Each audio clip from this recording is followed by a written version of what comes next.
Biafra, superstars, media. And put him in Asurok. It's more better than bringing a competent Igbo man. Una no know within the you people do not understand the plan of all these people. If Unu Mariban is a plan against you, I laugh at you. Where anytime we come out to say what is going on, speak our fears out and everything, you say no, we are too emotional. We are over emotional. We are too sentimental. We are tribalistic people. That tribe and because they do us. I don't blame you. But very soon, it will happen to all of us. I believe that this man, when they cry for this video, maybe he's one of those people that say, "Oh, nah, we're always crying every day. They cry, victim, victim, victim." Listen. All of us go come out cry one day. They don't come out for history. Listen. They don't remove us for history. Very, very soon, they will start removing, collecting that nonsense passport they call Nigeria passport. Very soon they go start to collect that from one. Okay. Any Igbo name no go get Nigeria passport. And we are happy. We want you people to remove us from Nigeria because we are tired. We have been long tired from staying and answering Nigeria and we aren't getting anything. We are not getting anything ever since we wanna call us Nigeria. Do you get? So it's more better they remove us from Nigeria. I like the way now they don't start with removing us from history book. Very soon they go begin to collect that Nigeria passport. They will remove everything and from waiting at the here, oh, everybody go back to your region. We don't want you in another region apart from their own region. Now where they start, and I will be glad they make it as sweet and swift as possible. Yoruba man should not write my history. Afonja. Afonji. Yoruba should not write your history. Don't cry. Don't be angry. Look at them. Your Minister of Education is Tunju. This is your Minister of Education, Tunju Alawosa. And the authors of this said book is Olajide and Taiwo. Don't get angry, please. Hold on there for me. If he give me, if he give me, if he give me, if he give me. Oh, give me, oh, give me. If he give me never time. Oh, give me, oh, give me. Oh, give me one name, oh, give me, oh, give me. If you give me never time. Hey, my people now how on that day. Make us start with the intro.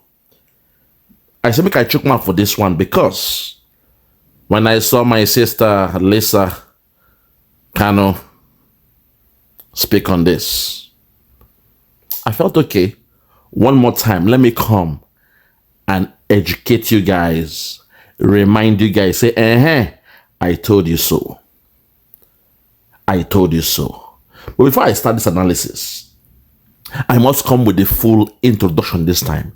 I will do the full introduction because it is spiritual. If you're ready, let's go there. My people, now how on a day? How on a day today? I want to say good morning, good afternoon, good evening, good night, depending on where you're listening to the sound of my voice. This is the Biafra Superstars Media and I'm holding it down. I say may God bless Biafra and may God bless His Excellency Oyendo Mazinamde Kano. May God bless, may God bless, may God bless, may God bless, may God bless His Excellency the Prime Minister of Biafra, USB, His Excellency ESN. E for EKPA, S for Simon, N for Njoko. Please get it right. When I'm saying ESN, all this while, some of you thought I was talking about the Eastern Security Network. So I will take it back one more time. May God bless, may God bless, may God bless His Excellency, the Prime Minister of Biafra, ESN, His Excellency, ESN, EKPA, Simon Njoko. For the job Simon is doing, someone I want to say we thank you, we appreciate you, we love you because we know in your hands Biafra has come, in your hands Biafra will be safe, and in your hands, now that Biafra has come, the people of Biafra will rejoice. When I say the people, I mean the men, the women, the children, the old, the young, the sick, the mild, the gentle, the civilized and the uncivilized, those born in Biafra and those born in the bite of Biafra. I repeat, those born in Biafra land and those born in the bite of Biafra.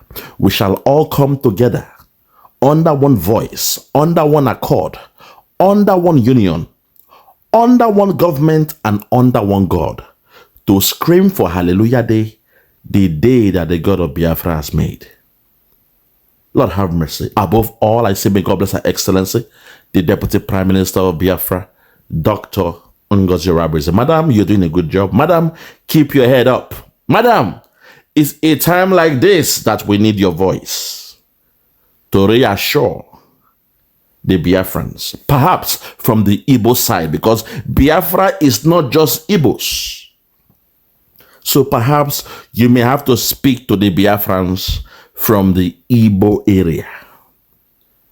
The Biafra Igbos. Speak to them to start to thank God, to start to jubilate that the Nigerian government, it is now dawned on them that psychologically we have left Nigeria, mentally we have left Nigeria, in terms of documentation, we have left Nigeria. And now we are on the verge of implementing Biafra in Biafra land. That's the last bus stop that we are in now, to come and implement Biafra in Biafra land.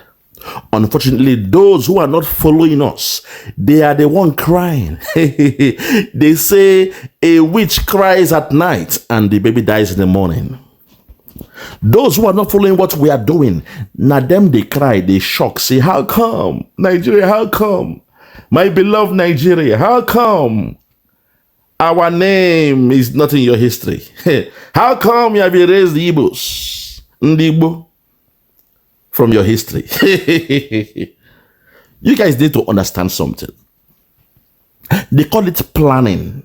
5 years plan, 10 years plan, 15 years plan. They did a review of their book. And you know the Yorubas, they not all of them, I'll be careful with my words, but the Yorubas, when it comes to us, they are so quick to act. A tribe that till this day, despite the claim we believe we belong to one country, when they are pronouncing our name, they are still calling us IBO. You know, the Igbo, or Moibo. Till this day, they cannot call us IGBO for a reason. It is for a reason, but I will not go there today. Despite you have been living with them since the inception of that zoo called Nigeria. Despite they call us Wazobia, the 3 major tribes, but a particular tribe, when they are pronouncing your name, they choose to call you IBO, Omo and the rest of that. Okoro, Omo, Ibo. You people don't know that they even call you all sometimes Omo Okoro, but let's not go there. You guys should know it is expensive to review books, and sometimes, in most cases, in the Western world, once there is a new updated version of something, there must be a review. And in the next academic year, all the textbooks will be updated with the latest volume of that book. But in Nigeria, you know how to do their own thing. They don't have the cash. They don't have the resource because they want to steal more money as much as possible. So when they are doing their own review, they are planning in 5 years' time, in 10 years' time, what is to come. They know the Biafrans we have left. But some of you out there, my people, in fact, before I go deeper into this one, let us hear what our sister has got to say. And then I will start this analysis. If you're ready, let's go there. Very, very sad one, but I will try my best to break them down, make we now understand within day.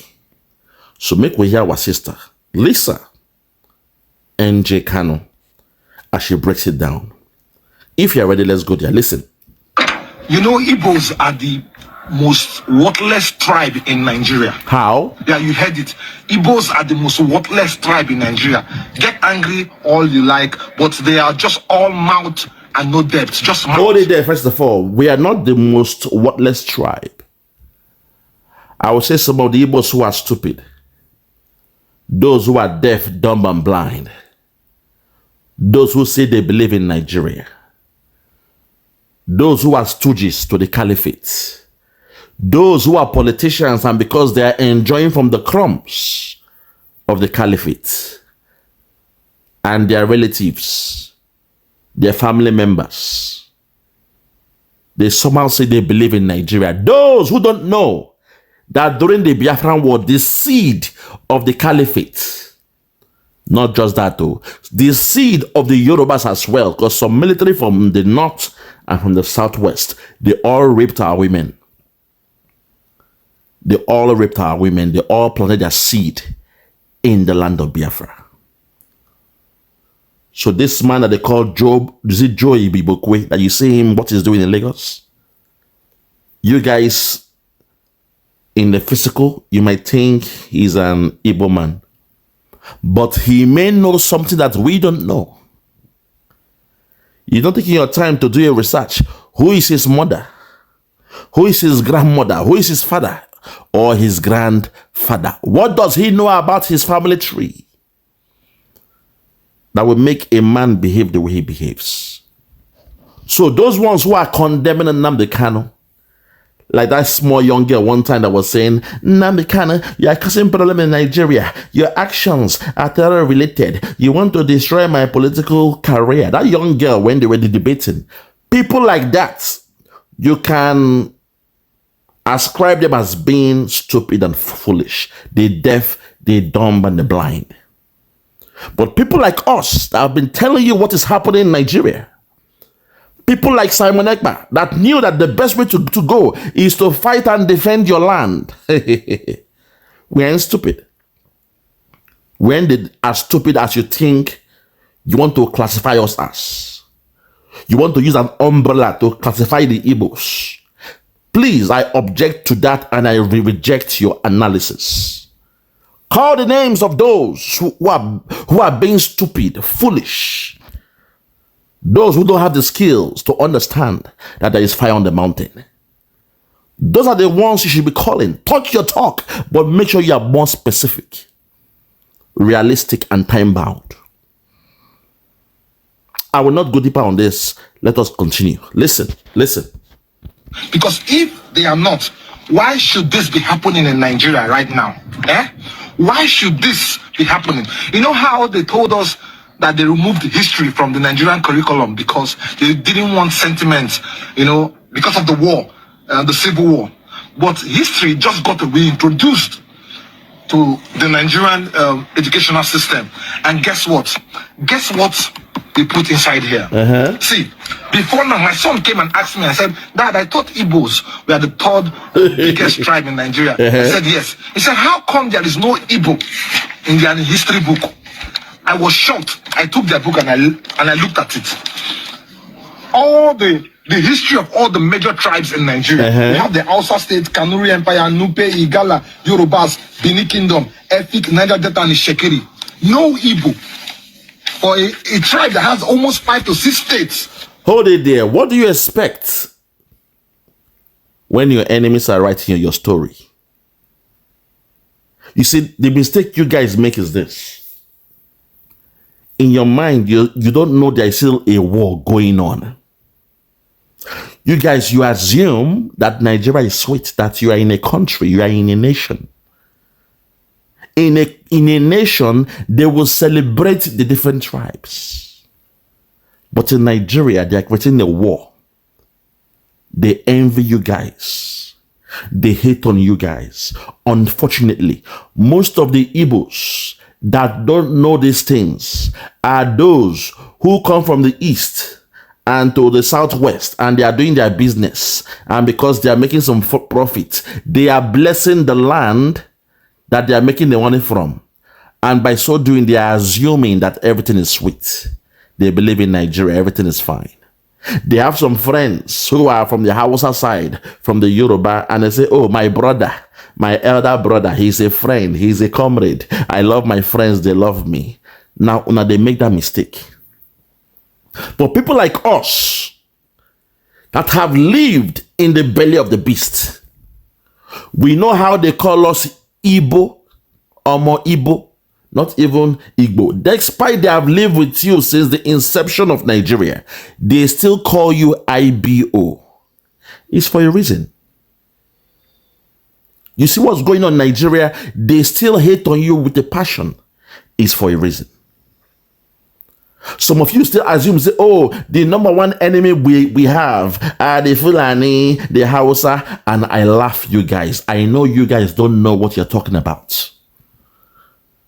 If you guys understand what is going on in Nigeria, then you will see that those that led, those that came with the policies that led to the demise of the Biafran children, over 7 million of us, when you look deeper, you will know those that came with those policies.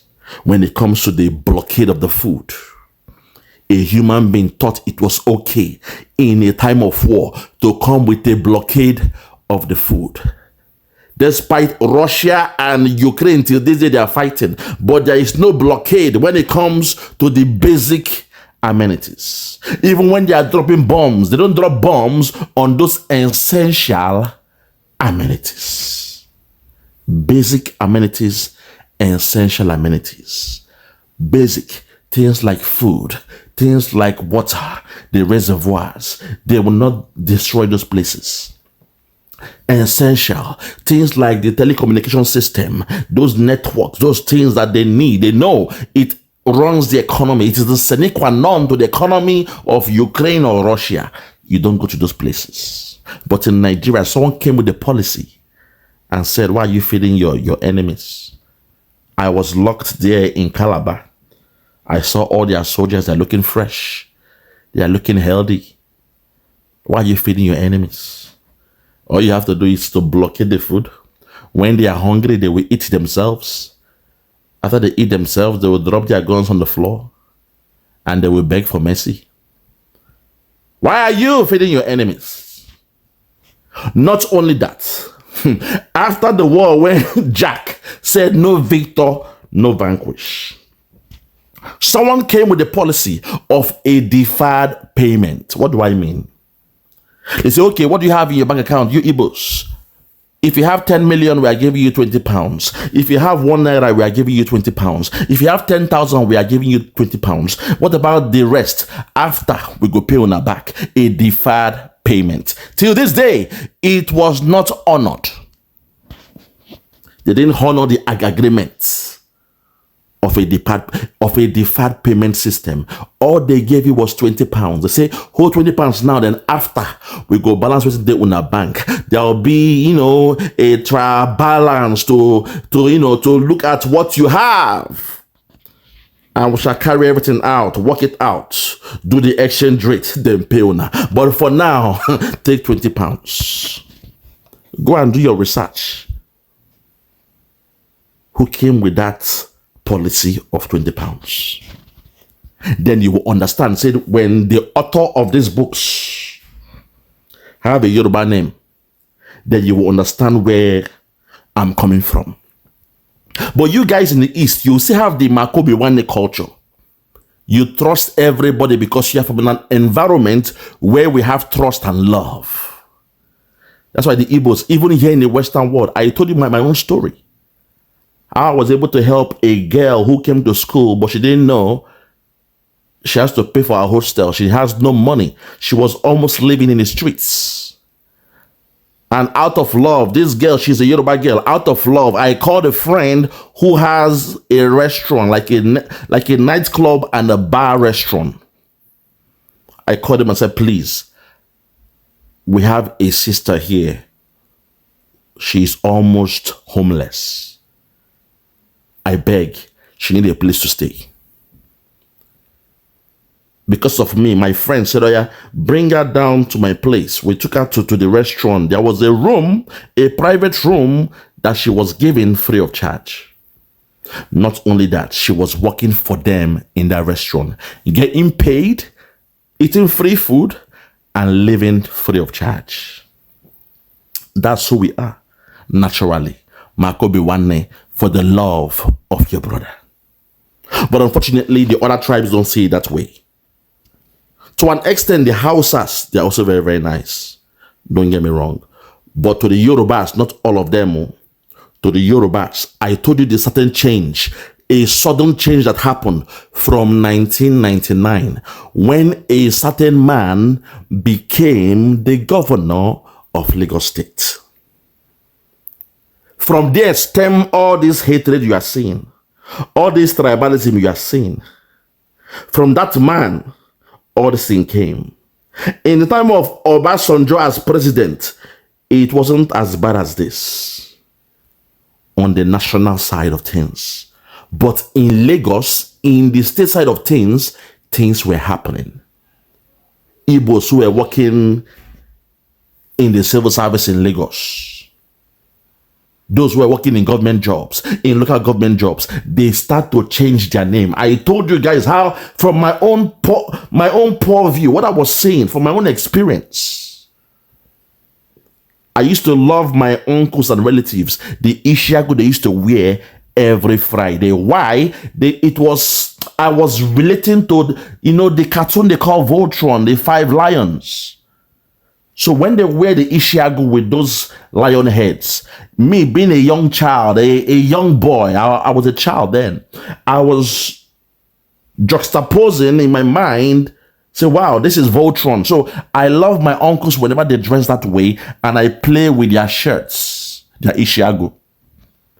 So it now became part of a ritual that every Friday I'm expecting them to come to bring back the cooler, to pick up and return the box of cooler that, my mom, because during those days, on Friday, I think they call it nature, whatever, or cultural something. During those days, in the government job, the Igbos, you cook your own traditional food. The Yoruba will cook their own. The Hausa will cook their own. The Calabar cook their own. They will now go to the office in coolers to make it hot.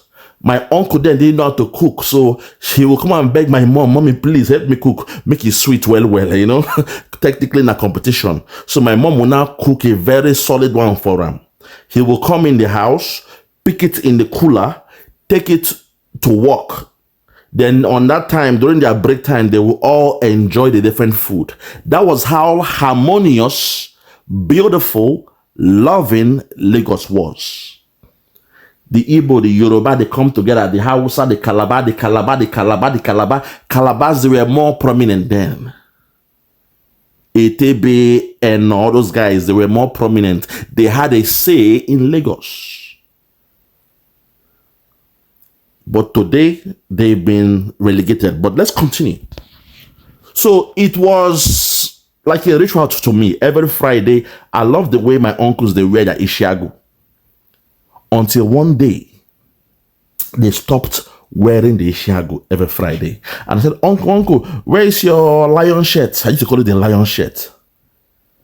And my uncle said, no, that he cannot wear it anymore. I said, why? So he was not explaining to my mom the reason why, things are very tough now. Saying that this new man will not become the governor. If they pursue the Igbo, so if your name is Igbo, then go sack you. They are doing head count, retrenchment for civil service in Lagos. Tinubu's name was coming out every weekend.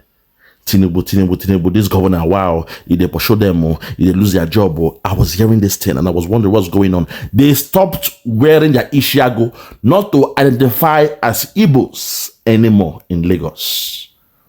They went to the court to change their Igbo name to sound more Lagosian, because in Lagos they have more like their surname sounds more English.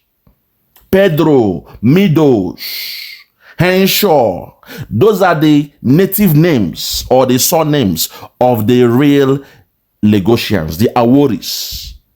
They have English name or Portuguese name to an extent. Let me take my time and give you this history from my own point of view. So from 1999, there was a change, hatred, tribalism coming from the Yoruba side towards us. And it was one man, under the leadership of one man, that this thing emanated from. Tinubu is that person. So what you see happening now, it is not happening by mistake. It was local at first. Lagos. Those of you in Port Harcourt, those of you in other places, you may not have experienced it. But me as a child, I saw how my uncles, my relatives, they were rambling, changing names. Those working in government, they were changing names because prior to that time, anybody can walk in Lagos. They saw Lagos as a melting pot. It doesn't matter if you are Igbo, Hausa, Calabar, whatever house. It doesn't matter. Everybody was walking in Lagos. It was harmonious and the rest of them. There was harmony. There was love. But from 1999, when a particular man, a stranger, an interloper, he came with his people, with his army. What do I mean? A barrage of men that were outside of Lagos. They saw the wealth of Lagos, and his intention was to take over Lagos. And since him till now, no governor that ruled Lagos is an indigene of Lagos. Someone who is not from Lagos. The real Lagosians will tell you what is going on, but you guys may not understand. So when I saw this book, oh Lord have mercy, let me teach. When I saw the living history, this book you guys are crying about for junior secondary school one, I just laughed. I said those who are confused are those who don't know the nature of the beast you are dealing with right now. So when I'm saying the Yorubas, I don't mean all the Yorubas. Don't get me wrong. They're very, very good people. They're very nice people. Prior to 1999, they were very, very nice. Even till this day, so many of them, they are nice. But a particular type of people amongst them are the ones doing these things. This hatred they have is because to them, from where they came from the other states they came from, they didn't understand how Lagos will allow people from other tribes to live harmoniously with them. And that virus don't spread away. Now, it don't spread out. Unfortunately, it has spread out. That they hate the Igbos for no reason. The Igbos did not take guns to come and steal your land or to steal your homes. They paid the top dollar. We paid the top naira. We paid the most expensive prices to buy your land, to buy your houses, to buy your real estate, to do our business. We are paying the top dollar. Yet, we are the most hated in Nigeria. But those who come with their cows, those who comes to kidnap you, those who came to your church to kidnap you, those who kill your Oba, those who tell your politicians, you must sign this agreement that our headsmen can come to your land to eat the grass of your land. But when they come, they rape your women, take over your land and the rest of them. Those are the ones they are happy to do a partnership with. But don't get it twisted. Under this Tinubu, they say when a stranger is not from you, they will do the unthinkable and they will only search to meet up with their own selfish interest. That man don't care about the Yorubas. Tinubu don't care about the Yorubas. All he's after is to remain in power. Let Nigeria burn. He doesn't give a damn about it. And those who are doing these write-ups that people are crying about, these are the stooges that he kept in positions that they could write books and their book will be used in secondary schools. So when they write and take you out of the history, don't be alarmed, don't be surprised. What the real ones like us should be doing is giving thanks to God. Say, we thank God. Our answers are now manifesting in the physical.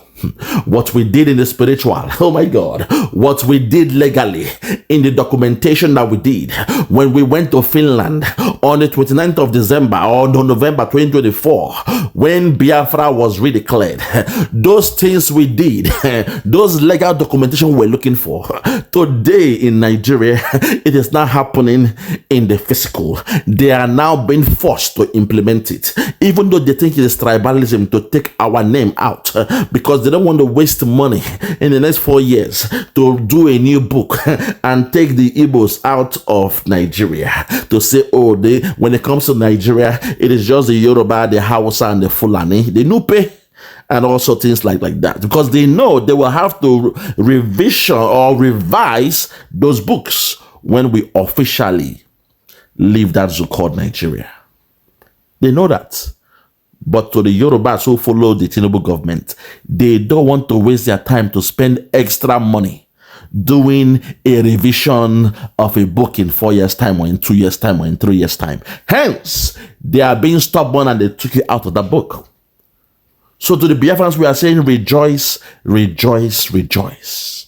Our prayers are being answered. But for the Igbos that believe in Nigeria, those who love Nigeria, those who say we believe in Peter Obi, there is a way we can work with Peter Obi, and that way, you know, he can become president for 4 years. After 4 years, all your problem is solved. Those who are so myopic, those who are shallow-minded, those who think like infants, those who are childlike, those who think being president is the problem, those who think when Peter Obi is president, he'll be able to speak to the North. He'll be able to do what Trump did, to throw bombs on the enemies in the North. Those who are taking those ways, they need to have their mind re-examined. They are the ones crying about things like this, because to them, they are not mature enough to understand, to see what Simon Ekpa is doing, to see what Nnamdi Kanu is doing, to see what Dr. Ngozi Orabueze did on behalf of the USB government. They will not understand this. But when things start to manifest, they will be crying, how come? How is my daddy breaking up with my mommy? I love my daddy. I love my mommy. Why do you want to divorce? No, don't do this. Don't do this to me. I will kill myself. I will cry. I will not go to work anymore because you want to break up. You want to leave mommy. Daddy, don't do it. Please don't do it. A lot of mercy. You guys are not mature enough. You guys don't understand international politics. That when things start to happen, when nations start to break up, when unions start to change, things begin to happen. My cousin who is from the UK, he told me, after Brexit, Britain, when they left Brexit, they had to change their passport from the red passport to the blue passport or to the black passport. I said, why? He said, because in EU, there is a policy, there is a law that says the color they chose has to do with the EU countries. I said, wow, that makes sense. So it means when Britain left EU, they had to now do what? A revision, a change to their documentation, to their ID, how it looks like, to now have a reflection of Britain. And the new passport color they have is showing that now Britain is in control. Britain is now independent of the EU. So there is no way they'll be abiding or bind themselves with a policy that says a red passport must be used by the EU countries. Those things, they make sense. I kind of get it. Now I say, okay, Nigeria is doing what they have to do because they know that the Biafrans are living. It's unfair on them that we now live when they've spent billions to make books, to print books, and suddenly within a year or two, we leave Nigeria. Now it means their books become obsolete. There must now be a new revision of the book. And the greedy ones don't want to spend their money to do a revision. Because of that, they jumped the bus and they took your name out of their books. So that's good. We, the Biafrans, we're thanking God. But those who love Nigeria, the Igbos that love Nigeria, they are the ones crying about this. Because intellectually, they are not mature enough to understand the game that is being played. But let's continue. In Nigeria, no Igbo whatsoever. The painful part of it is that, you see this FK, no, I beg, if people want to know vessel, but see this FK, then put them on purpose. It was put here on purpose to let the Igbos know that we know what we are doing and we are worthless. I don't want to talk about the people that wrote the book, but this is the junior secondary school revised. This is the junior secondary school revised standard edition, JS1. Talk about those that wrote the book now. Their name is J.M. Ishekure and the other one O.O. Olajide and T.I. Taiwo. Now the Yorubas, now their book, the name, they are brought for government. These are government books that will be used in secondary schools, and the contract has to go to a Yoruba because, you know, in tribalism now, their brother is in government, so it makes sense. Nigeria is not mature enough. Nigeria is not a nation, so it makes sense that when it comes to things like this, the authors will only be, you know, so we know how those things play. And it is in fact what they are doing now. When you saw what they did to Charlie Boy bus stop, they took his name off the bus stop. You should understand the game. This is what they are doing. Now when you sabi them, they cry, now they vex. Now they vex. Now they cry, but people like us, we they rejoice, they thank God. Say, our people don't they wake up. That's why I'm begging you guys in Lagos. Say, please, those doing business at the beguna, make una begin the reposition on our business. Where now your main head office will now be in Biafra land. Then slowly and steadily you'll be moving your business. And before you know, things will settle. As long as you have the supply, somebody that needs a spare tire, someone that needs an engine, if the engine is in Biafra land, they will have to come from Lagos to Biafra land to buy it. Please, with the beguna, start thinking that way. Because jungle don't mature.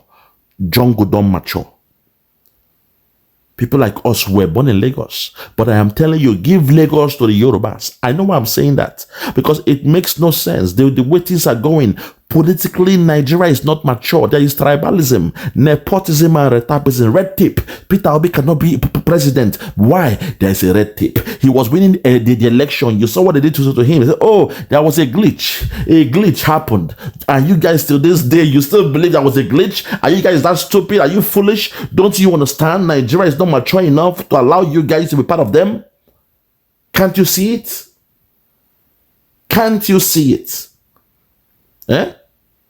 There was a glitch, and Peter Obi still think they will allow him to be president. He's wasting his time. But he will not drag us again because we have seen him in the war. They stole his mandate in 2023. He did nothing.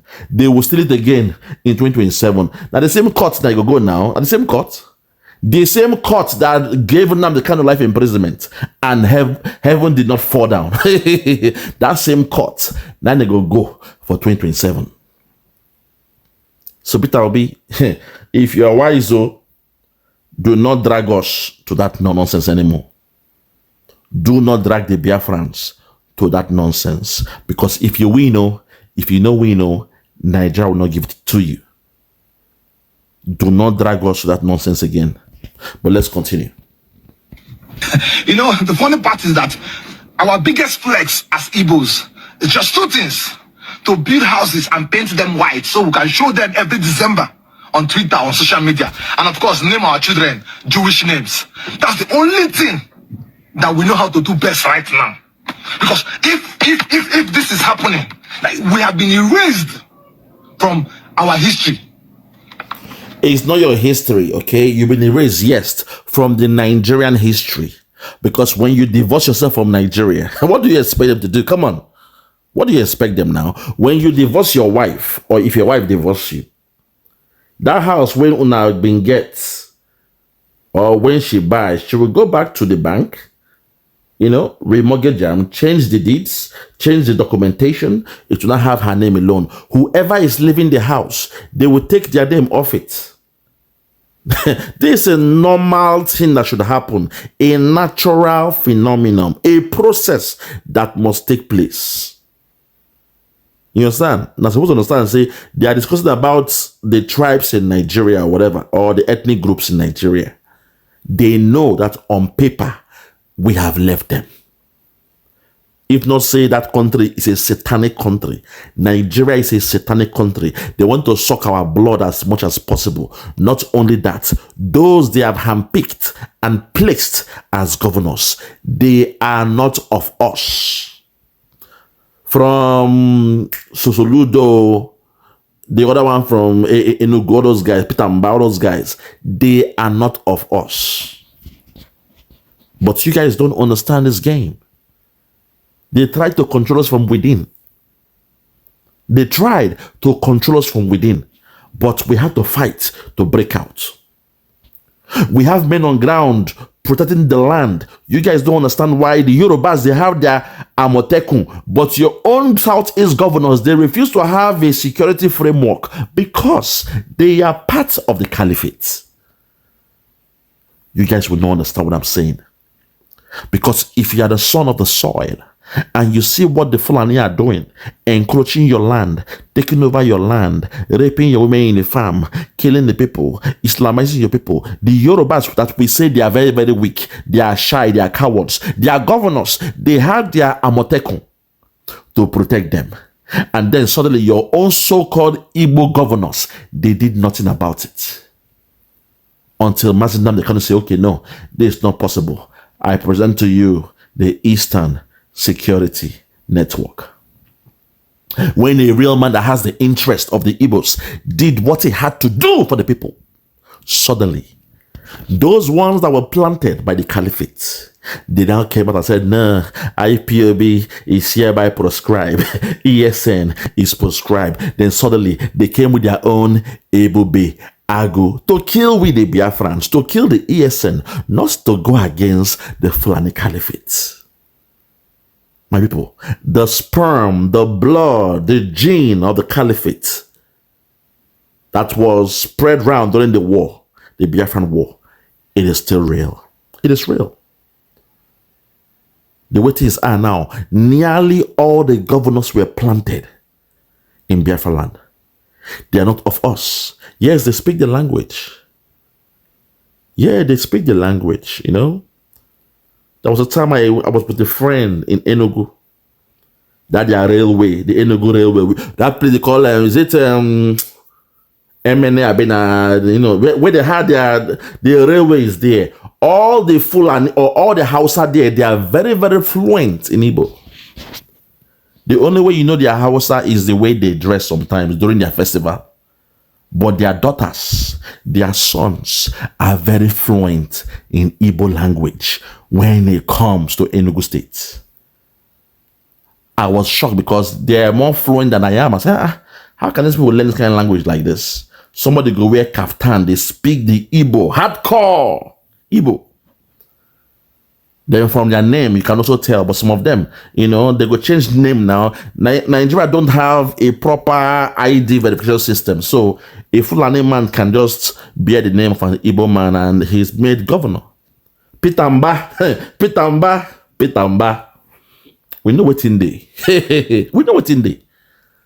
But Enugu as a case study, go to that place where they have, you know, Ogui Road, Artisan, all those places. Go and see the Fulani lady that are living there. They are very fluent in the Igbo language. So when you see that your governors are not doing what they should do, then that tells you they are not of you. They were planted. They were selected and planted amongst us. Because the war has not ended. They said no victor, no vanquish. But the war has not ended. They are still owing us. They are still owing us. They gave us 20 pounds and they promised a deferred payment. Say after we go balance on our account. Till this day, they did us 419. The first 419 was done by the Nigerian government to us during the Biafran war, where they promised a deferred payment system. I took my time. I read, you know, some of those historical books. I said, wow. Those with millions, they say, no worry, hold 20 pounds first. And those when get hundreds of thousands, hold 20 pounds. Those when don't lose everything, hold 20 pounds. They gave everybody 20 pounds. It means technically they wanted to turn us to the Almajiri of Nigeria. That was their plan, to make us become the Almajiri of Nigeria. But we are serving the living God. At the end, look at us now. We are billionaires. We are doing well. Akanchawa, anything we touch turns to gold. That's where the hatred is now coming from now. Now, I hope you understand why they hate us now. See, these people that we condemn them to die. We came with the policy. Our fathers came with the policy to make the Igbos to die, to hunger, to starve them. We killed their babies. How come they are still doing well? How come? We stole their money now. We give them 20 pounds now. We stole their money. How come they're still doing well? How come? Envy came. The spirit of envy. As they say, envy turns to jealousy.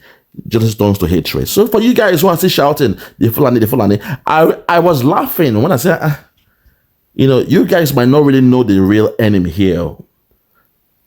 Because when I was hearing the Fulani, I said, okay, yes, I know.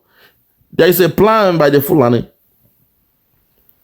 But they have a plan. They have a plan because they know they control everything in Nigeria. So they want to have a ground for themselves. They are like strangers in Nigeria. But when it comes to enmity, the Fulani, they are not our number one enemy. They are not. But you guys were shouting the Fulani. So I said, okay. But when will you guys understand? I came with a song when I told you guys after the Biafran war, there was a singer, a musician who went to Lagos in 1967, that same year. He went to Lagos and he escaped that war. But in 1970, to tell the Biafrans that things were good, that they are doing their business in Lagos because they destroyed the whole economy of the eastern region after the war. So the musician came and sang a song. He said, Lagos, oh, Lagos, oh, Lagos, oh, Lagos, oh, everything there for Lagos, oh, everything there for Lagos, oh, oil day for Lagos, oh, business day for Lagos, oh, Lagos, oh, Lagos, oh, kainaga, oh, Lagos, oh, Lagos, oh, kainaga, oh, everything day for Lagos, oh, everything day for Lagos, oh, job day for Lagos, oh, business day for Lagos, oh, Lagos, oh, Lagos, oh, kainaga, oh, Lagos, oh, Lagos, oh. Oh my God. This life. The music, that musician, people were tuning his music in their AM radio. Is it the mid-range radio back then? And my father, being the Obuzo one, now heard that music. That music was a coded music. I told you guys about 2 years ago. He heard the song where that guy was singing, say, things that happen for Lagos, all those things. So the 20 pounds they gave my father, from it, he bought a rally bicycle. Him can't ride the bicycle from Biafra land to Lagos. He rode the bike from Biafra land to Lagos. When he got to Lagos, as God will have it, he saw a settlement of Biafrans doing well, as in, doing their own business in Lagos. So when you say Lagos, that was how people started going to Lagos, because Lagos was the capital. And then civil service was taking place in Lagos. So a man who was a businessman left everything, went to civil service and other stuff, started business. And most of us, through that process, we were now born in Lagos. But when I heard the history of the turnaround of events from 1999, when a particular man became governor of Lagos State, I'm telling you guys, say, even me, I have more claim of Lagos than that man. But I'm saying, no, give the Lagos to the Yorubas, because the hatred I saw was scary. It was scary. That even the way you dress, you had to change the way you dress. They were doing what they call head count. A tribalized policy. No, it is head count. It is head count. So they are going through the rosters. If your name sound Igbo, you are gone. You guys will not understand this. So you who are crying, say ordinary book when Nasi, say they take your name off it. How you expect your enemies to teach your children? No. The onus is upon you to buy books and teach your children. When they go to school and come back, you now give them the proper education at home. You buy a book about the Igbos. If you don't have it, you tell them the oral story about their culture. Give the oral narrative about who they are.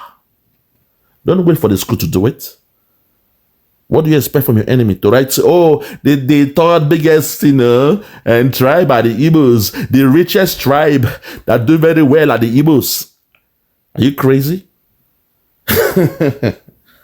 I beg, let's continue them. Make we hear our sister break them down. I want to hear her talk. It really suits me very well. But let's continue. Rubbish. I believe you understood the message perfectly. Yes. That Igbo has been totally erased from Nigeria history book. Yes. Remember, they removed history from Nigeria because of the Civil War. They don't want our children. They don't want people to know what happened. They don't want people to understand the journey of Igbo in Nigeria, the pains, our struggle, and zero gains. So they removed history. Now that they have reintroduced the history book, unfortunately, Igbo is still not included. Bini, Ijo, Efik, Ishekiri, other minority tribe is there. Yes. But the major tribe were there for Nigeria, they wipe them away. And that is why this man is speaking up. Yes. That is why he's speaking out, and that is why he's angry. He said that Igbo people are very lazy and docile. Why should this be happening while everybody sit down? I call it docility and weakness. Our people are no longer strong. They are weak. The only thing where they do now, when our men are busy watching blue film, and then what do you expect?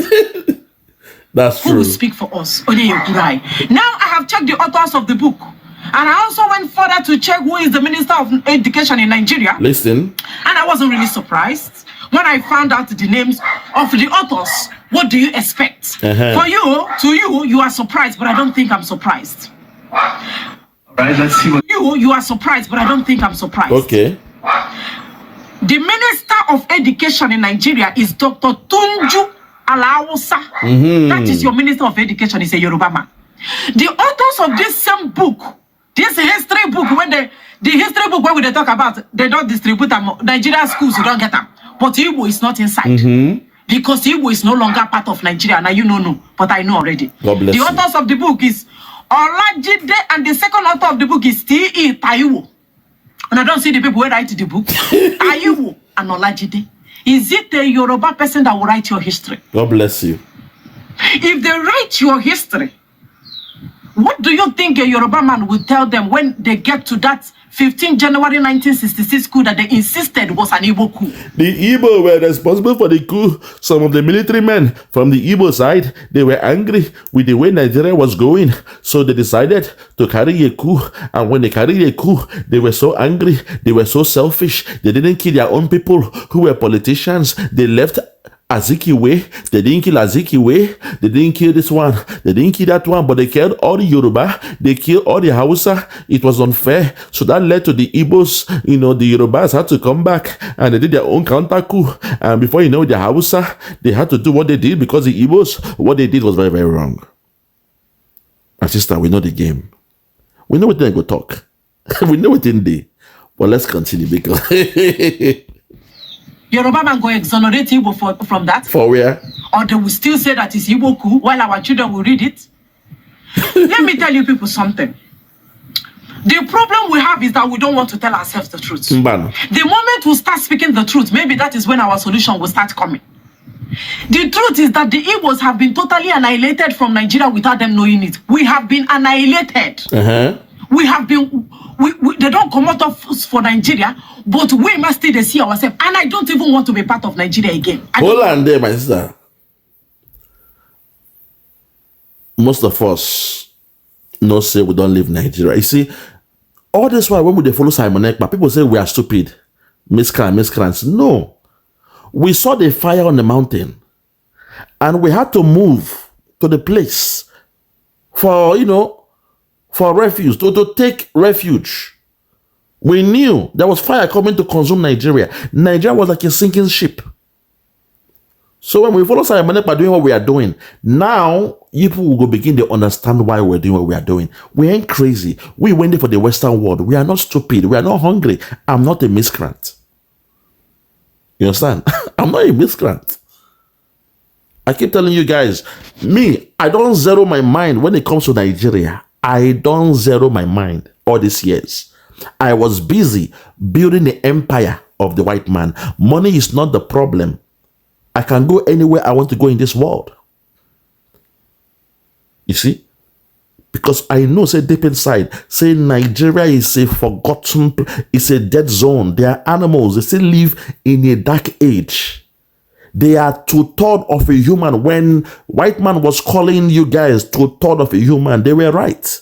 Not you, my sister. I mean those ones when they for that zoo. They were right. You need enlightenment to remove that archaic way of thinking and reasoning.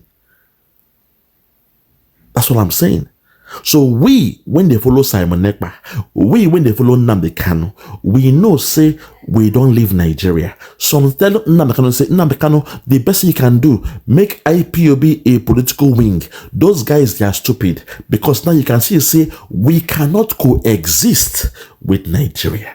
Politics or no politics, we cannot coexist with Nigeria. Psychologically, we don't divorce ourselves from Nigeria. Mentally, we don't break away from Nigeria. We are no longer Nigerians. So don't talk, say, you know, we didn't know all these things. We know. That's why we follow Simon Ekpa.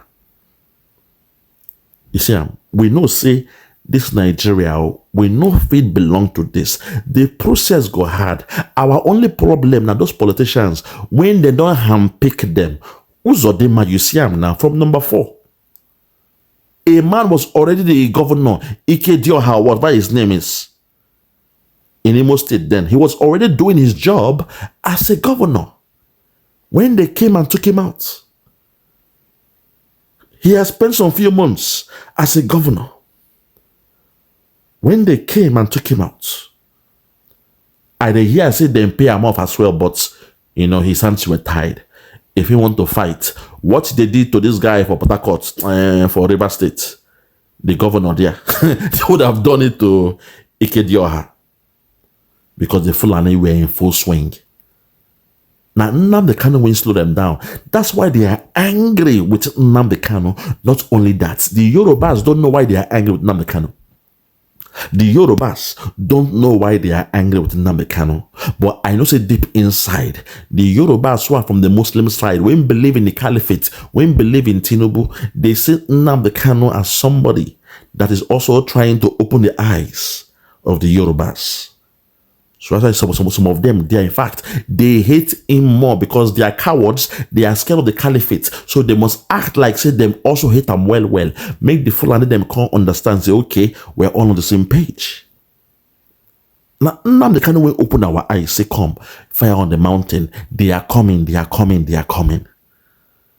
That was the gospel of Nnamdi Kanu. So we knew they were coming. We knew they would do this. And we left mentally.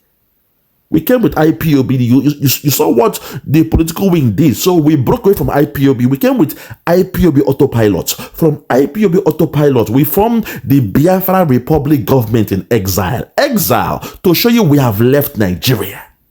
Oh my God, my sister. So when you can't talk, say we didn't know we have left Nigeria. No, we knew what they were about to do. So we came with the government, Biafra Republic government in exile.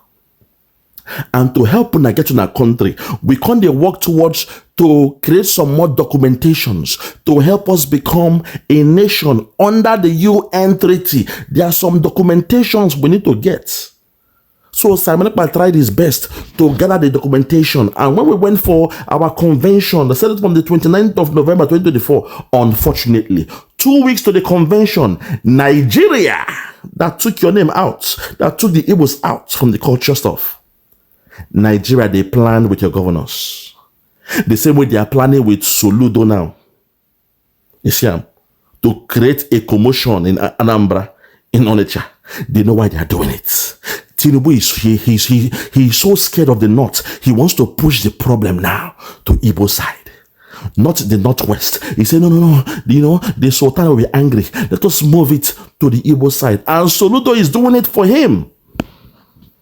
They said the fear of the Fulani for the Yorubas is the beginning of wisdom.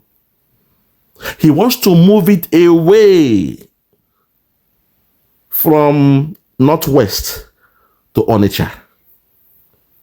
That's why they're doing what they are doing. And Soludo has to come, because Soludo deep inside, he is not one of us. Look at him now. Where is his feature as an Igbo man? Look at his son. See his son looking like a Fulani boy. I don't blame his son. The son has known the truth. Because they say, when your pikin reach a certain age, he will know some few things. When they know those things, they will break away or they will love you. The son has heard some things. Those private phone calls, those secret phone calls. He was by the window, hearing what the father was saying. Say, my dad is saying this. Oh my God, I don't want to have anything to do with my father. So he left his father. He's in England now, living a different lifestyle. If not, he should be in Anambra being the first son. But he said, no, this man, I want to stay away from my father. I will become gay. I will stay with men. I will live a different life. Sometimes those things are trauma. A traumatic experience will make you turn gay or lesbian. One girl was telling me that he saw his father was beating, was abusing her mom so much as a child that she said she will never be with a man anymore. Instead, she became a lesbian. I said, what? So yes, it's the trauma as a child. The trauma as a child. Seeing the way her father was abusing her mom. It now dawned on her that she will never be with a man. She became a lesbian. Hey, but let's continue. The Yorubas, in collaboration with the Hausa Fulanis, have planned this thing a long time ago. That is why they denied you that you can never rule Nigeria. Yes. That is why they self-appoint who becomes your leaders in the southeast. How did Hope Uzodinma manage to be the governor of Imo State? Did you vote for him? Mba. Was he elected by the people? Mba. These are the things I want you to think about, and these are the things I want you to be reminiscing over all the time. Hey. We no longer have men. Igbo politicians are axe lickers to the Fulani men in Abuja. Hey. Do you understand what I'm saying? This is the thing that happened when our traditional rulers, when they have handpick our traditional rulers, exactly. When governors, state governors, they handpick your traditional rulers. Ew. Your traditional rulers are licking the governor's axe. The bomb. If we had traditional rulers, now they go come out to come ask question. Why were we not included? Even though I don't want a Yoruba man to write my history, but why were we not included in the history book that our children are supposed to read in the schools? Who is going to explain this to us? Is there an explanation for this? Somebody should explain why this thing happened. They will not explain because they are saying, don't you know? Don't you know? I'm not your real father. I'm not your real mother. Don't you know? That's the question they're asking. We've broken up. Don't you know that? Don't blame me, blame Nnamdi Kanu. Don't blame me, blame Simon Ekpa. Don't blame me, blame Dr. Ngozi Arabuize. They broke up Nigeria. Don't you know? So why would look, man? Look, my sister, you're supposed to say that book when you write to print book for the whole country. It is expensive now, and the Yoruba they don't want to waste money. So what they did was okay, just take away, you know, egbe one kuro man for Yoruba land. Say egbe one kuro, just call your I want Igbo yen take it out, Joe. That way, they have saved costs for the revisioning of the book when eventually Biafrans leave Nigeria. Because right now we are gathering the documentations. You see, soon and very soon, they know. Nnamdi Kanu once he comes out from that dungeon they put him, he's coming out with the keys of Biafra. They know so much things are happening. Or do you think they are punishing him in Sokoto? No, he's living there like a king. They dare not punish him. They dare not say, hey, are you? Go and fetch and go and pick stones as they do in prison. No, they can't do that to them. They cannot. Then they know say, okay, this guy, he has already done what he had to do. They know what's in there. But now, for that Nigeria, the Igbos, when they believe, say, let's be one, let's be one. People like Ojiokbe, our sister from Delta State, you know, when she is doing her news on Arise TV, they attack Nnamdi Kanu, they attack Simon Ekpa, they attack IPOB, they attack ESN. I say loud, I say, God, do you know I'm not your real father? You are insulting your real father. I've seen where, you know, this thing happened. We're young then, you know, and this guy, they took this guy to the real parents, and the guy was angry, telling them, I hate you, I hate you. No, check, calm. That's your real dad. You cannot hate him. You should like him. No, I hate him. Here in the Western world, you know, the foster parents were begging and telling her, please, don't hate them. That's your real dad. That's your real mom. You know? So you guys don't understand. Ojiokbe don't know what she's doing. She's thinking when she's playing with Abati, you know, Abati. Ojiokbe with trending news. Ojiokbe. How can you be doing a program and you're not a professional? You know, but I understand some people, they are not built like us. Some people, they are shy, they are scared to call a spade a spade. And people like us feel stand talk within their mind and nothing will happen. So I thank God. Say at least the Yorubas are doing what is right by printing that book and not put the Igbos there. But also, better not say Biafra is not an Igbo thing. So the whole of the eastern region will come with us. But also, like I said, it might be a gradual process. Perhaps they might say, okay, the first 20 years, this one come. The next 10 years, this one join. And another 10 years, this one. We don't know. But all we know is say, we don't divorce from Nigeria. Let's continue. And we know about it though, but let's continue. The authors of the book, and why were they distributed in the whole of our secondary and primary schools?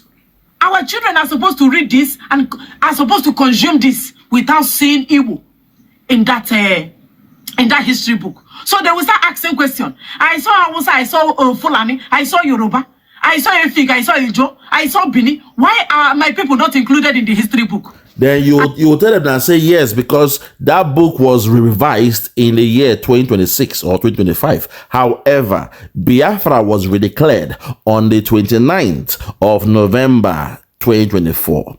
In Latin Finland, in Finland, it was redeclared. So from the documentation, words were coming through to Nigeria. Say, hey, these guys, they have outsmarted you. Simon Ekpa has outsmarted Nigeria. Obatovie. Obatovie. Ibo yendu. Simon Ekpa, God bless you. That guy was moving in lightning speed, doing what he had to do. But unfortunately, those that took him out was our own. Not even our own. The governors that you just said were handpicked, licking the ass of the Fulani. Now them can't choose some people. So they go Finland to say Simon Ekpa is a killer of his people. They didn't say Simon Ekpa is a killer of the Nigeria. They didn't say that. They said Simon Ekpa is a killer of his people. So Finland's hands were tied. If your own come, if your own people came and said, this man living in your country, he is killing his own. You know? So the hands were tied because Nigeria came with a case, but Nigeria did not present Nigerians. They presented Biafrans. IPOB members came to testify against Simon Ekpa. And we know, say, Nnamdi Kanu is the leader of IPOB. So if IPOB members came and during their testimony, they showed their ID card that they are members of IPOB. And they came and said, this man Simon Ekpa is not a member of IPOB. He's a charlatan, he's a criminal, he's killing our people in Biafra land. What do you think any right-thinking country will do? Because they say, show me the proof. You come with the evidence. And when IPOB members came as a witness for Nigeria to do that thing, I said, even you Brutus. And in less than 6 months, Nigeria now jailed our leader Nnamdi Kanu, the leader of IPOB, for life imprisonment. Listen, 3 IPOB members went to Finland to testify for Nigeria on behalf of Nigeria that Simon Ekpa is a killer of his people. Then afterwards, Nigeria, as a way to say thank you to those 3 members, they jailed Nnamdi Kanu for life imprisonment and they sent him to Sokoto. But to win their case in Finland, they took 3 IPOB members to help them to go testify against Simon Ekpa. But in the case of Nnamdi Kanu, the leader of IPOB, Nigeria gave the leader of IPOB life imprisonment. They said they would have killed him, but out of kindness, they gave him life imprisonment. My sister, make it make sense. Let it make sense. Say Nigeria giving Nnamdi Kanu, the leader of IPOB, life imprisonment.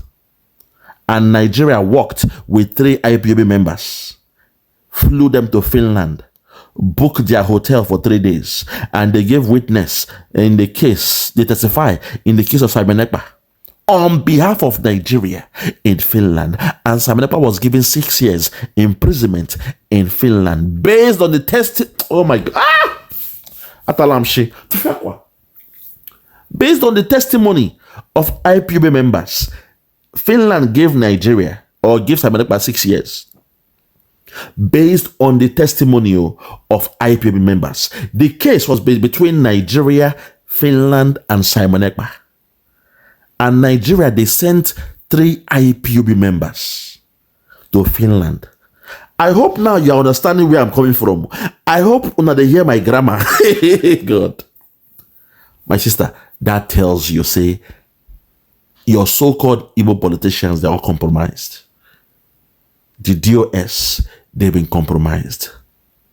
Kanu said it, that some members are compromised. Because it makes no sense to me. How can IPOB work with Nigeria to go and jail Simon Ekpa in Finland? In return, Nigeria now jailed the leader of IPOB, Nnamdi Kanu, life imprisonment. And you and I know, say, Simon Ekpa is the most beloved disciple of Nnamdi Kanu. So that tells you, we know what we're doing. We know the nature of the beast we're dealing with. We know Nigeria is an evil enterprise. Nigeria is in fact, well, you guys might not understand this. But Nigeria, na crime scene. So that they took your names out. They took the Igbos out of that book. Begin to thank God. Say, yes, it shows.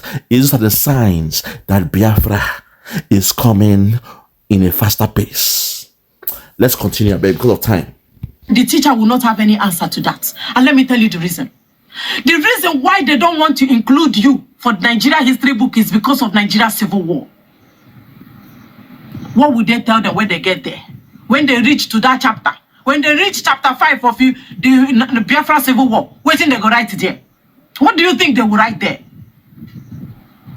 The problem we have is that our politicians, Igbo politicians, are on to Abuja. The earlier you start realizing that you do not have anybody that is speaking for you currently in Southeast, the better for you all. The only person where we get, they don't lock him up. God bless you. You see where he now coming. Now this place now he go coming. So, like I said, a Yoruba man should not write my history. What will Olatunju, what will Taiwo and Olajide tell the world about me? Okay. What will they tell them about our history?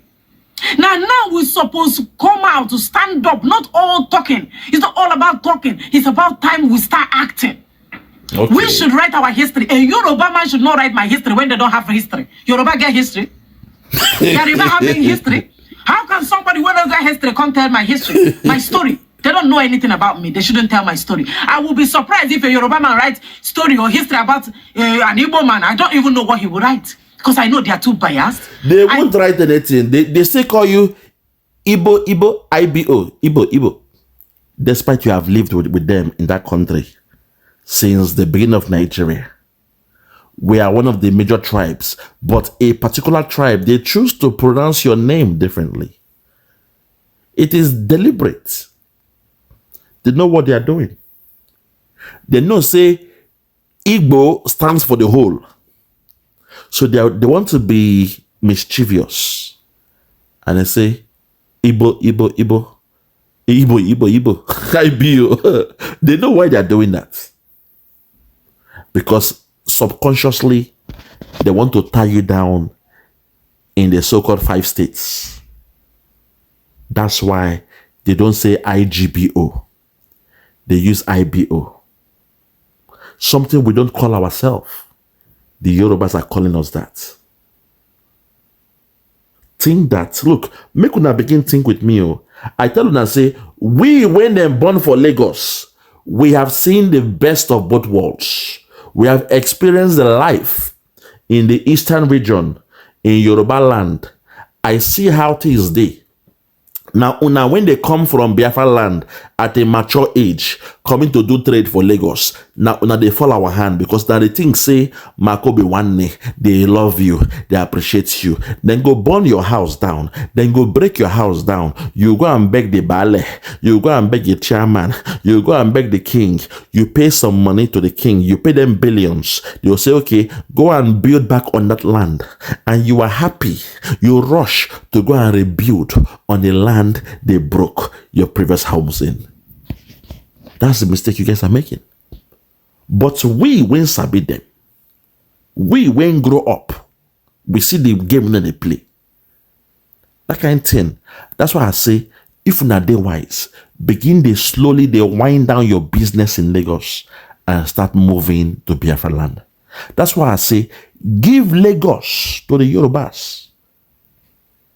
If anybody will lay claim to Lagos based on a nation that's where you are born, you are from there, I would have said I'm a Lagosian, but I know that what we are dealing with is not nationhood. Nigeria is not a nation. Nigeria is not a nation. When a country is a contraption, not a nation, you run away. You break out. You go back to your own place, your own enclave, to your tent, O Israel. Nationhood is what creates, that's coming together. It's through nationhood that you come together. If a country is not a nation, if you like build heaven and earth, they will destroy it with a policy. They will be angry with you doing well in business. But in a nation, you will be their champion. You will be their success story. Say, oh, in our country, in Africa, we the Nigerians, when it comes to business, we are the best. We are number one in Africa. We are competing with China. This is what a Yoruba will be saying. A Hausa man will be saying this. A Fulani will be saying this. When they are speaking to somebody, they'll say, oh, when it comes to Africa, we the Nigerians, we are the best in business. But because they know they are not a nation. So now only the Igbos say, we the Igbos, we are the best in business. But in nationhood, they will lay claim to the greatness of the Igbos being very good in business. Do you not get it?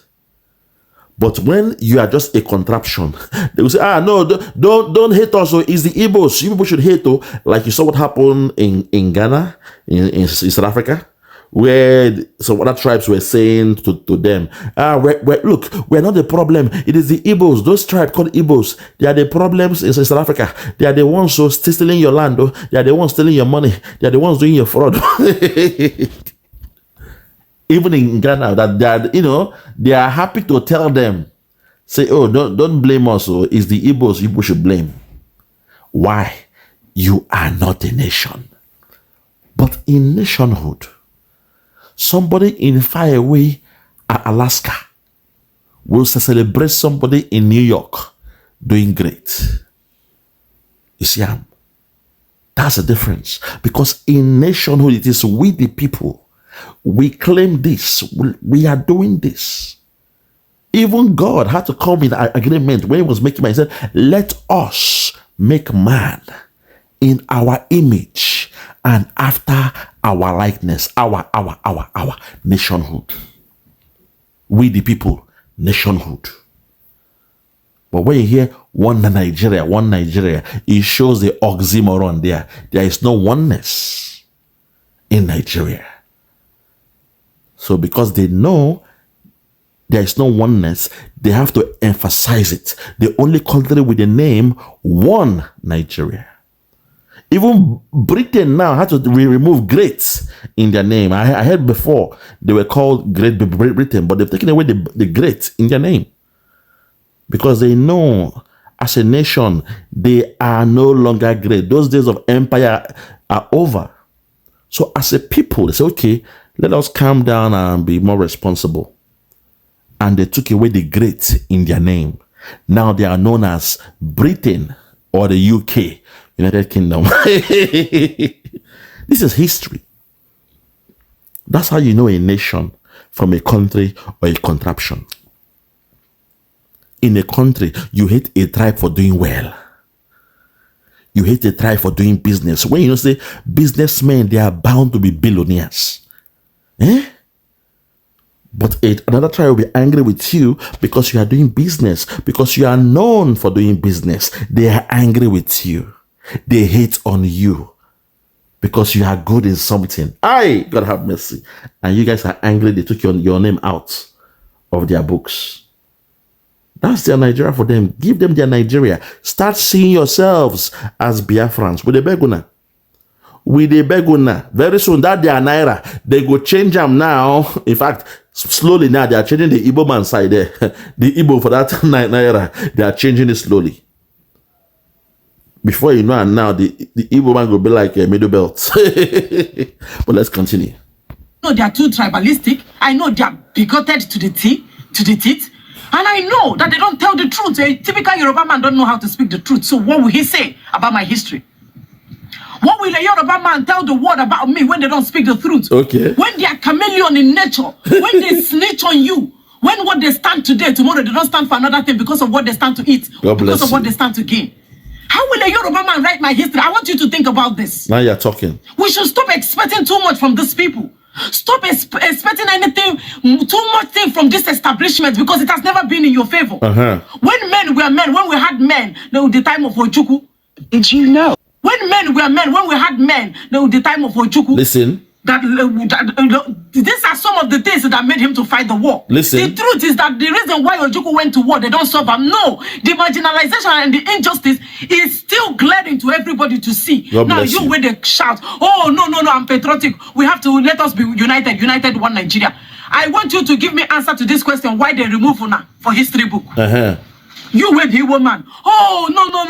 I want to believe them. I'm in Nigeria. The love us is us that is misunderstanding Nigeria. Nigeria love us that we never understand. Why are you not included in Nigeria history? This history where they just release now. Where your children they read, they consume for junior secondary and junior secondary school and senior secondary school. Why are you not there?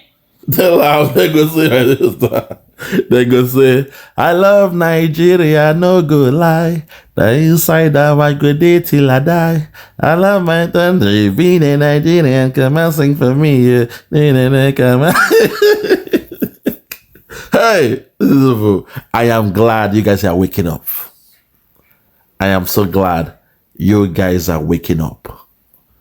Slowly but steadily. You guys are waking up. When I don't clear. When I don't open now, say, jungle don't mature. Jungle don't mature. I'm so glad, I love this. It's a wake-up call for those who think, they don't know what, people like Obi Kukubana, all those guys. I'm just laughing at them, I know how they make their money, how they run their money for all those politicians. I know what, but I just laugh at them because these guys don't know. They don't know what they are doing. Taking your business to Lagos, you don't know what you are doing. You guys now, things look sweet, but you guys don't know what you're doing. Very, very soon, when the thing goes set, it will be like film. You understand? When jungle goes set, it will be like, if you guys are wise, start bringing your business back to Biafra land. Because this one now a learning time for everybody. This is what they call a reality check. It don't hit you now. Boom! For on our face. Say your children in their schools now will read those books without the mentioning of Igbo in the book. But let's continue. Bini history there. Ijaw history there. But Igbo history. The major tribe in Nigeria, one of the major tribe in Nigeria, they come out. Fulani minority tribe, they put up. Fulani. Think about this. Fulani, intruders, interlopers, those who came from the back door, their tribe is in the book. They have to do it because of Biafra now. They have to put on there. You know, but like I said, our number one enemy, I have checked why, but I still don't know why. They are not the Fulani. They are not the Hausa. I'll leave it there. Our number one enemy, those who hate us too much, past any other thing, they are not the Hausa. They are not the Fulani. Although our problem right now Fulani, they want laws down. But if you notice, the Buhari government were the ones that kidnapped Nnamdi Kanu. Malami did what they did. But suddenly, Tinubu government don't take them personal against Nnamdi Kanu.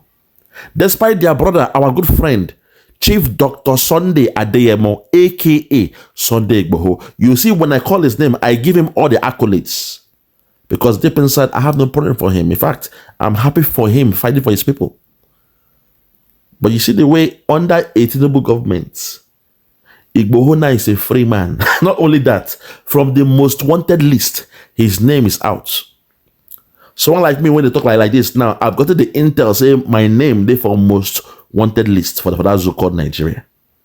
I have eyes there, and they say, bro, hey, bro, you don't make history. I say, I'm waiting. The guy said, you don't make history. I say, what do you mean now? Wait you see there. He said, your name there. I can't laugh. I said, I know what in there. No Allah. No Allah now. Now we.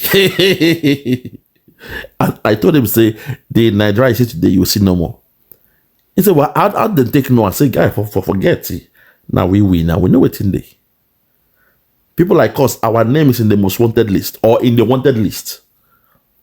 But Igboho, a guy you saw with his guns, a guy you saw, he gave the Seriki 7 days to leave that land.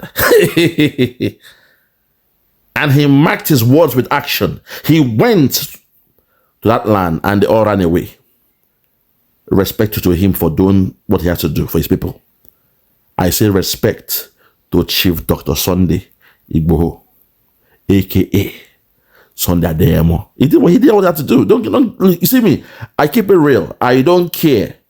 For the fact you are doing it for your land, for your people, fine. But it's not funny that under the Buhari government, they went to kill him in his house. They killed people. They claimed they took guns from the house. He ran away. He escaped. In Benin Republic, they were still trailing him. His name was everywhere with Interpol, and he was caught at the airport in Benin Republic, trying to fly from Benin to Germany. He was held in Benin. There was a private jet to bring him from Benin to Nigeria by the Buhari government. But today, under his brother, because Nigeria is a tribalized country, not a nation. If na nationhood, the enemy of a state will remain the enemy of a state. You understand? But in a tribalized country, if you like, be the number one most wanted. If you're from a tribe and the man who is now the president is from your tribe, they'll give you a soft landing. The only time there is rule of law is when somebody from the eastern region is president. When the South man was there, Goodluck Jonathan, you saw how things were. Things were sweet. There was respect of rule of law. The Tinubu government can come out to protest. Then they were APC. They came to protest for 2 weeks. Not only that, all the pastors came out. All the Yoruba pastors, they came to protest for 2 weeks.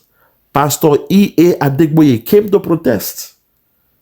But now, under situations worse than the time of Goodluck Jonathan, he came and said to the Tinubu government, find a way to delay the coming of Donald Trump for at least 100 days.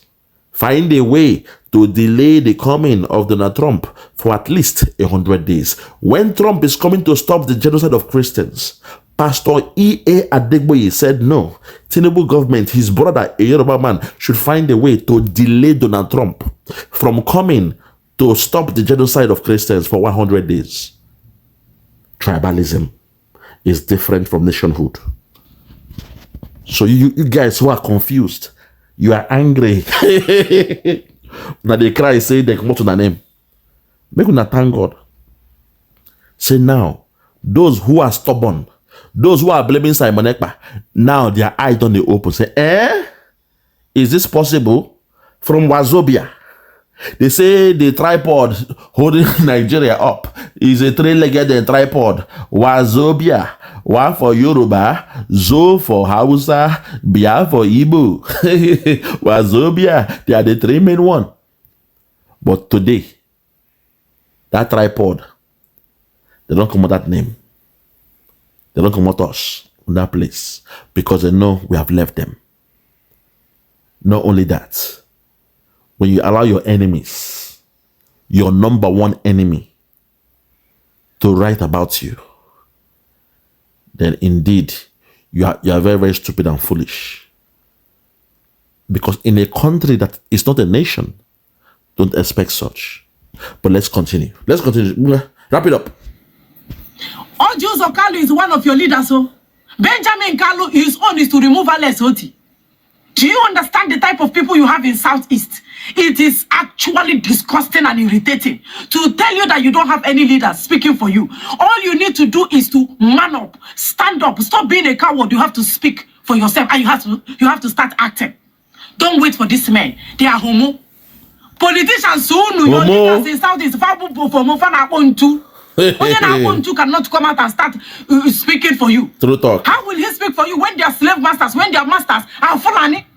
When their slave masters are Fulani Janjaweed? So tell me what he will tell them. They will, my master, why did you not put us in history? I did not see us in history. They will tell him, come on, get us from here. Do you get? Do you understand? They don't. Hey, Akamebiam. Chai, Michael Obara of blessed memory. We still have them. My sister Simon Ekpa is still here. Nnamdi is still here. But unfortunately, our own people then blackmail them. Our own people then blackmail them. It's normal. Our own people then take the plane of Nnamdi from Kenya. They sold him out. You see, Kanu is still here. Simon Ekpa, look, until you start to appreciate our heroes today, people like Nnamdi and Simon Ekpa, until our people begin to understand and say, the way the thing done day now, those that we can call our heroes now are Nnamdi Kanu, Simon Ekpa, Dr. Ngozi Arabois, and the rest of them. Start saying it that way. That's the best way. So let's wrap it up. Let's wrap it up. We had men. We had men. Man. Simon Bakwe. There are plenty. But we are there today. They have tried his best. Who are the people we have today? Slaves. Oh. My own is that Yoruba man cannot write my history. You know, since this whole thing, since they have been distributing this book and this video, that our name, Igbo name is not in the history book. Some people are angry, getting worried, agitated. Oh, no, we said it, we said it. You know, some people are of the view that instead of us to continue crying over already spilled milk or crying on the floor, We should just stand up and start writing our own history. And I am in support of those people. Let us write. We get authors. We don't get authors for Southeast. We don't get people who sabi write. We don't have authors of books. Let them write our problem. Let them write. Maybe they write, yes, but on that level, not just to write. They don't show in their hands saying, nah, you guys are out of Nigeria.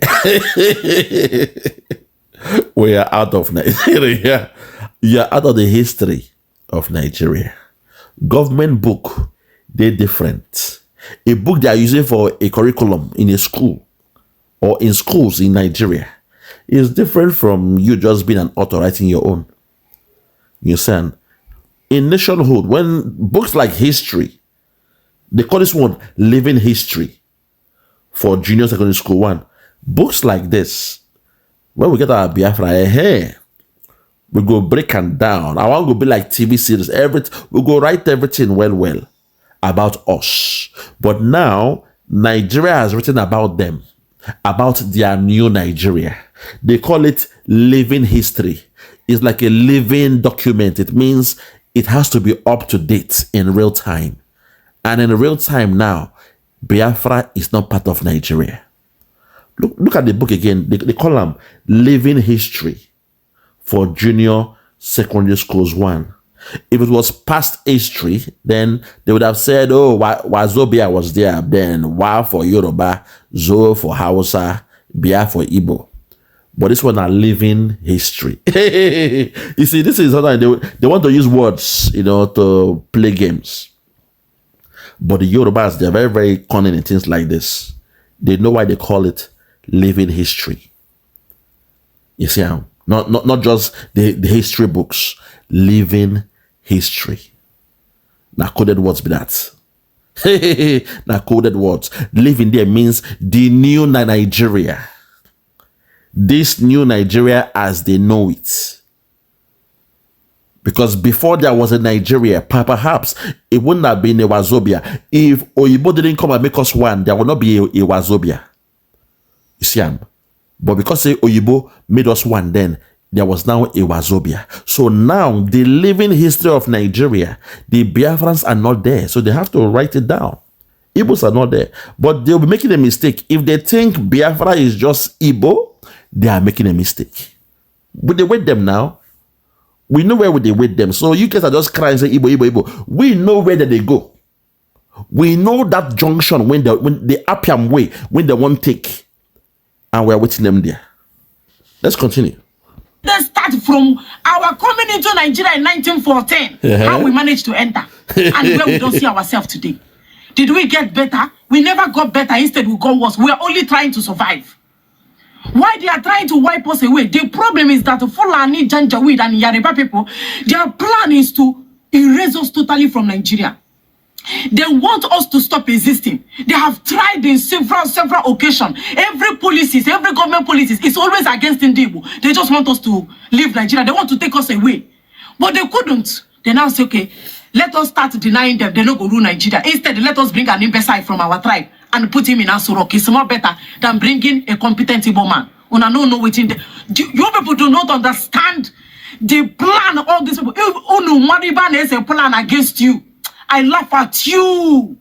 Where anytime we come out to say what is going on, speak our fears out and everything, you say, no, we are too emotional. We are over emotional. We are too sentimental. We are tribalistic people that tribe and because they do us. I don't blame you. But very soon, it will happen to all of us. It will happen. I believe that this man, when they cry for this video, maybe he's one of those people that say, oh, nah, we're always crying. Every day they cry, victim. Not them. All of us go come and cry one day. Perhaps not them. They say Simon Ekpa is a problem. He's a miscreant. I will jail Simon Ekpa. I wrote a letter to Finland to jail Simon Ekpa. Those are their words. Not him, but some of them think that way. The one they call, is it Chidi in Canada? Where is Chidi now? Where is Chidi? I think I will make another video on this topic and call him out. Chidi in Canada, where are you? What have you got to say about this? You must apologize to Simon Ekpa. Because Simon saw this coming, and you that claim to be a doctor, a PhD holder, Chidi, Dr. Chidi. Nah, man, you guys they form my hand though. Una form my hand where all of una. Dr. Chidi. Where are you now? You'll be believing Nigeria. Yeah? In fact, let's just wrap it up. Let's wrap it up. For history. They don't remove enough for history. Very soon they will start removing, collecting that nonsense passport they call Nigeria passport. Very soon they will start to collect that from honor. Any will get Nigeria passport. And we are happy. We want you people to remove us from Nigeria because we are tired. We have been long tired from staying and answering Nigeria, and we aren't getting anything. We are not getting anything ever since we want to call us Nigeria. Do you get? So it's more better they remove us from Nigeria. I like the way now they don't start with removing us from history book. Very soon they go begin to collect that Nigeria passport. They will remove everything. And from waiting are they here? Oh, everybody go back to your region. We don't want you in another region apart from their own region. They come now where they start. And I will be glad they make it as sweet and swift as possible. Amen. Yoruba man should not write my history. Afonja. That word, no. Yoruba should not write your history. Don't cry. Don't be angry. Look at them. Your Minister of Education is Tunju. This is your Minister of Education, Tunju Alawusa, and the authors of this said book, Olajide and Taiwo. Don't get hold on there for me. I'm in tears. Oh my God, this girl. It's so funny, man. It's funny. Oh my God, I live out here. Oh my God. Oh my people. Make it I wake up, bro. Make it I wake up, man. Make it I wake up. Jungle don't mature. You will sleep in Nigeria and wake up in Biafra. That was the last promise given by Simon Ekpa before Finland did the unthinkable. He told you all, those of you who is attacking him, you will all sleep in Nigeria and wake up in Biafra. I rest my case. For those that have ears, let them hear. For those that have ears, let them hear. No more talk. Yeah, check me out. Superstars Media. Lord Logan, blame it on Lord Logan, and it's why Flora show 1914 amalgamation is what we dying for. 3 nations to 1 nation, ever since annihilation. Nepotism is nonsense. You and you, clap your hands. Biafra gonna come, clap your hands. Biafra, Oduduwa, we're free now. Freedom is gonna come, we're free now. Yeah.